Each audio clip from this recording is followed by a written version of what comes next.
आइए, आज का ये सिनेरियो जब किसी भी इमरजेंसी के अंदर कोई बेड नहीं है और हॉस्पिटल फुल हो गए हैं, चलिए देखिए मरीज का इलाज कैसे कर सकते हैं। आइए,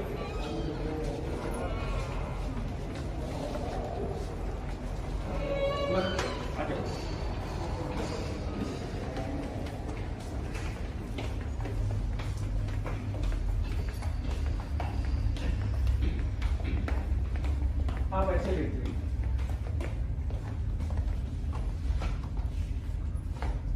आप ये वो पेशेंट्स हैं जो कोरोना के आजकल दर दर भटक रहे हैं और हॉस्पिटल्स में बेड्स ना होने की वजह से, दवाइयाँ ना होने की वजह से, ऑक्सीजन कम होने की वजह से इनको वापस कर दिया जा रहा है। तो ऐसे मरीज अपने लोगों की सेवा कैसे कर सकते हैं और इमरजेंसी इन लोगों की हेल्प कैसे कर सकती है।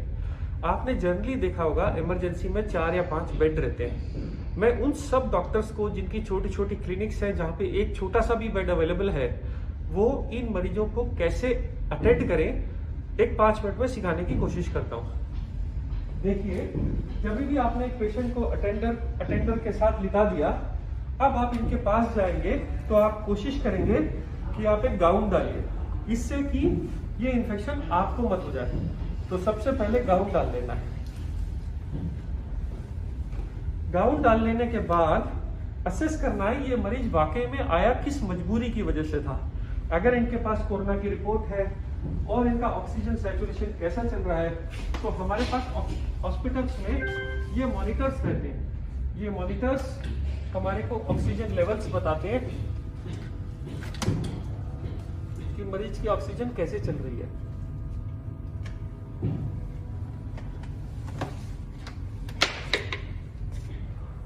ये पल्स ऑक्सीमीटर प्रोब है जो आपको हॉस्पिटल में मिलता है। अगर आप देखिए, ये ग्राफ बनने के बाद एक वैल्यू आती है यहाँ पे, ये 100% ऑक्सीजन के साथ आया है। तो आपको ऐसी फैमिलीज को जो डर के मारे हॉस्पिटल आ रहे हैं, जिनकी ऑक्सीजन 90 से ऊपर है, उनको बताना है कि आप पहली बात खतरे में नहीं है और आप ऐसे मरीजों का घर पे आराम से इलाज कर सकते हैं जिनका भी ऑक्सीजन 90 से ज्यादा है। इन लोगों को ज्यादातर एक तो डर और एक खाना ना खाना, वोमिटिंग होना, डायरिया, मोशंस होना और सांस फूलने की तकलीफ होती है, खांसी की। तो सबसे पहले आप इन पेशेंट्स के अटेंडर को समझाना है कि आप मार्केट में मिलने वाले रेगुलर माउथ वॉशेस या घर में गर्म पानी के साथ नमक के साथ गरारे करिए। इसके बाद ये लोग क्योंकि कुछ भी नहीं खाते हैं, इसलिए आपको घर का बना हुआ नींबू पानी, शिकंजवी जिसमें विटामिन सी बहुत अच्छा होता है, या मार्केट में बने बनाए ORS आते हैं जो आप पिला सकते हैं। कोशिश करिए मरीज को 2-2 घंटे पे कुछ ना कुछ देते रहिए। इसके बाद छोटे बच्चों का एक भूख लगने का सिरप आता है, सिप्रोहेप्टिडीन। ये कई नाम से मार्केट में आता है, बहुत अंडर यूटिलाइज्ड है। ये कोरोना का इलाज नहीं है, पर इससे भूख लग जाती है, भूख खुल जाती है। जैसे ही मरीज खाना खाना शुरू कर देता है, वो थोड़ा सा बेटर फील करने लगता है, उसमें फेथ आ जाता है। अब ज्यादातर कोरोना का ट्रीटमेंट जो भी हम हॉस्पिटल में करते हैं, वो उनके बुखार के लिए, छाती में खड़खड़ के लिए, सांस फूलने के लिए होता है। बुखार के लिए कई बार हम लोगों ने समझाया, मार्केट में आने वाली पैरास्टामोल की कई ब्रांड की दवाइयां जो 2 से 3 बार ली जा सकती हैं, 1 बार, 2 बार, 3 बार। अगर छोटा हो, कोई वेट में कम हो, तो गोली को आधा कर दीजिए।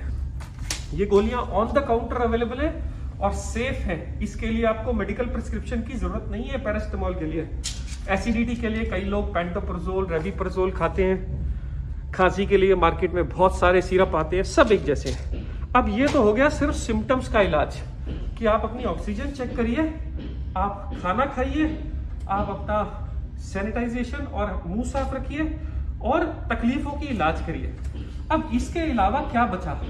इसके अलावा अगर मान लो इसी मरीज का ऑक्सीजन कम होता और मैं बोलता ये ऑक्सीजन सिलेंडर मार्केट में मिलता है, तो इसको कैसे लगाते हैं लोग, बहुत घबराते हैं।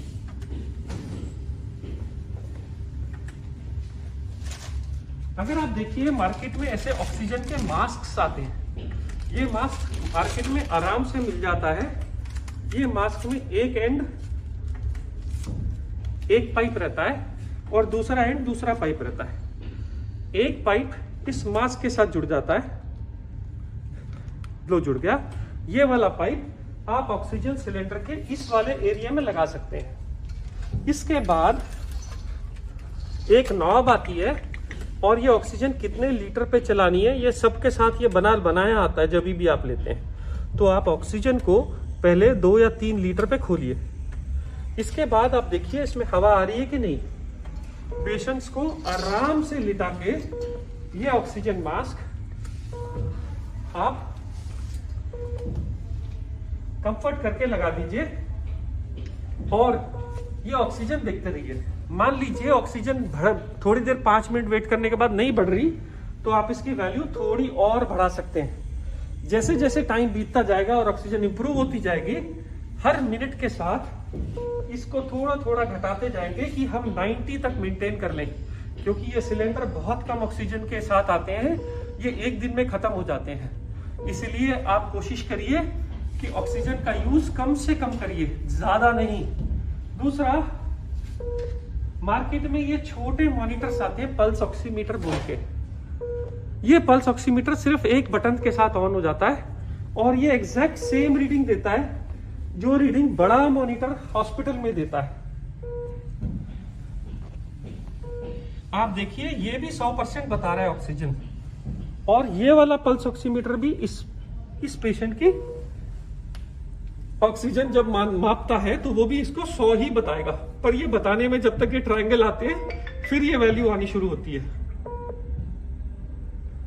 देखिए, तो ये छोटे पल्स ऑक्सीमीटर, बड़े पल्स ऑक्सीमीटर ऑलमोस्ट सेम तरह की इंफॉर्मेशन देते हैं। लोगों का सवाल ये है कि मार्केट में या तो ऑक्सीजन मिल नहीं रही और मिल रही है तो कम है, तो हम क्या करें। तो आप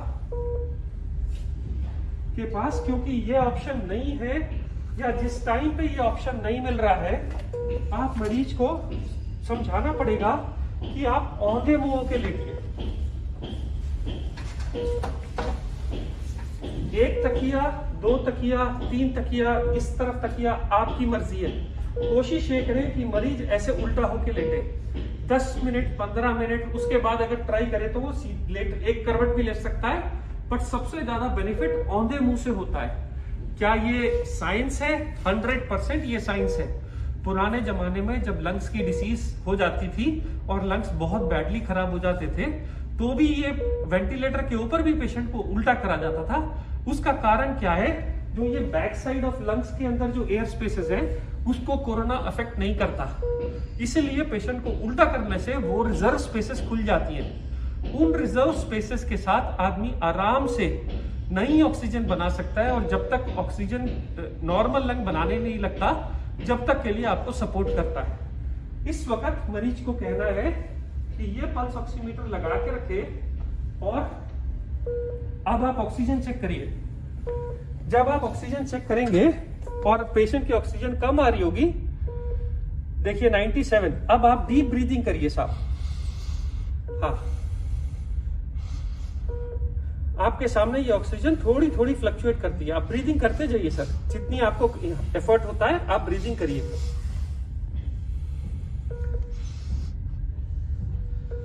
देखिए 97 से 98 हुआ, ब्रीदिंग करते जाइए सर थोड़ी थोड़े। 99 हुआ, और आप देखेंगे उल्टा लेटने से 5% तक का बेनिफिट हो जाता है। 95 वाली ऑक्सीजन कभी कभी 98, 99 तक पहुंच जाती है। सिर्फ बगैर ऑक्सीजन के एक दिन में आधे से 2 घंटा उल्टा लेटने से बहुत फर्क पड़ जाता है। पर लोग पूछेंगे क्या ये इनफ है, क्या इसके अलावा और कोई ट्रीटमेंट है? जी हाँ है। बहुत सारी मार्केट में आज की तारीख में रेमडेसिविर इंजेक्शन के बारे में चल रहा है, ब्लैक भी हो रही है, शॉर्टेज भी हो गई है। पर आज तक के साइंस के किसी भी स्टडी के अंदर रेमडेसिविर से जान बचते नहीं देखा गया। फिर ये क्यों बिक रही है और क्यों दी जा रही है और क्यों अप्रूव हुई एफडीए के थ्रू? क्योंकि हमारे पास स्टार्टिंग में इसके अलावा ज्यादा कोई दवाई नहीं थी। अगर आप डाटा में जाइए तो सच्चाई ये है कि दुनिया में आज तक सिर्फ 2 दवाइयां बनी हैं जो कोरोना में लोगों की जान बचाती हैं, जिसमें सबसे पहली दवाई का नाम है स्टेरॉइड का इंजेक्शन। ये स्टेरॉइड का इंजेक्शन जिसकी स्टडी यूके में हुई थी, इसको कहते हैं डेक्सामीथासोन। ये ना तो ब्लैक हुआ, ना लोग इसके पीछे भागे। क्यों नहीं भागे? क्योंकि अगर आप इसकी एमआरपी देखिए, ये 10 रुपए है। डेक्सामीथासोन के ऊपर यूके ने स्टडी निकाली है और पूरे वर्ल्ड में ये स्टेरॉइड दिया जाता है। ये इंजेक्शन रेमडेसिविर से ज्यादा जान बचा रहा है, और ये मैं ऑन रिकॉर्ड बोल रहा हूं। रेमडेसिविर से ज्यादा इफेक्टिव ये इंजेक्शन है, पर ये सब मेडिकल गाइडेंस के अंडर ही दिया जाता है। इसलिए रेमडेसिविर के पीछे भागना छोड़िए, जो अवेलेबल है, जिससे हम अपने लोगों की जान बचा सकते हैं, जो हमारे पास इंडिया में सस्ता अवेलेबल है, आप उसके साथ जाइए। तो बाकी दवाइयों का क्या हुआ? बाकी दवाइयां जो हाइड्रोक्सीक्लोरोक्विन, जो आइवरमेक्टिन बोल के दवाइयां आई थी, वो सारी दवाइयां फेल हो गई ट्रायल्स के अंदर, और उनको अब कोई यूज नहीं कर रहा है। इसके अलावा 100 में 17 लोगों को सीरियस कोविड इन्फेक्शन में क्लॉट्स बनने का खतरा रहता है। इसलिए उनको ब्लड थिनर का इंजेक्शन, एक क्लेक्सेन, या जो लोग घर चले जाते हैं, डॉक्टर्स उनको ब्लड थिनर की टैबलेट दे देते हैं। ये ब्लड थिनर की टैबलेट्स 20 से 21 दिन तक दी जाती हैं, और ये दवाइयां भी अंडर मेडिकल प्रिस्क्रिप्शन ही दी जाती हैं। जो लोग की ऑक्सीजन 93 से कम है, वही लोगों को इतने सब दवाइयों की जरूरत है। जो लोग नॉर्मल है, वो लोग नॉर्मल खाना या सिम्टोमेटिक ट्रीटमेंट से ही ठीक हो जा रहे हैं। स्टेरॉइड की जरूरत सिर्फ सेकेंड वीक में पड़ रही है। एक और चीज याद रखिए कि कोरोना की उम्र सिर्फ 14 दिन ही है। अगर आप 14 दिन जी गए तो आप कोरोना से जीत गए। अमूमन आदमी की उम्र 50-60 साल होती है। कोई रीजन नहीं है कि हम कोरोना से हार जाएं। अगर हम हाथ जोड़ लें, एक दूसरे की मदद करें, चीजें ब्लैक ना होने दें, और जो अवेलेबल संसाधन है आज हमारे पास, उसको यूज करें, तो हम सब ज्यादा से ज्यादा लोगों की जान बचा पाएंगे। मैं संजीव कुमार, सनशाइन हॉस्पिटल हैदराबाद से बोल रहा हूँ।